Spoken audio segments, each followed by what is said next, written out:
Manalangin tayo. Aming dakilang Diyos na nasa langit, Ikaw ang Diyos na makapangyarihan sa lahat, walang hanggan ang iyong kabutihan at katotohanan. Kami po ay lumalapit sa inyong harapan na may pagpapakumbaba, nagpapasalamat sa bawat biyaya na inyong ipinagkakaloob sa amin. Panginoon, patawarin mo po kami sa aming mga pagkukulang, sa anong mga pagkakamali, at sa mga panahong hindi namin nagawa ang nararapat sa iyong paningin. Linisin mo po ang aming puso at isipan upang kami ay maging karapat-dapat sa iyong harapan. Inihiling po namin ang inyong patnubay sa aming pang-araw-araw na buhay. Naway bigyan mo po kami ng karunungan upang aming maunawaan ang iyong mga salita at may sabuhay ang mga ito.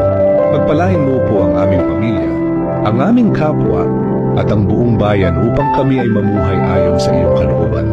Idinadalangin din po namin ang aming mga kapatid na dumaranas ng pagsubok, ang mga may karamdaman, ang mga nalulumbay, at ang mga nangangailangan. Naway ipagkaloob mo po sa kanila ang kagalingan, kapanatagan at biyaya mula sa iyo. Salamat po, Panginoon, sa iyong hindi nagmamaliw na pagmamahal. Sa iyo namin ipinagkakatiwala ang lahat ng bagay, sapagkat ikaw ang aming Diyos na totoo at Ama. Ang lahat ng ito ay idinadalangin namin sa pangalan ng iyong anak, ang aming Panginoong Hesukristo. Amen.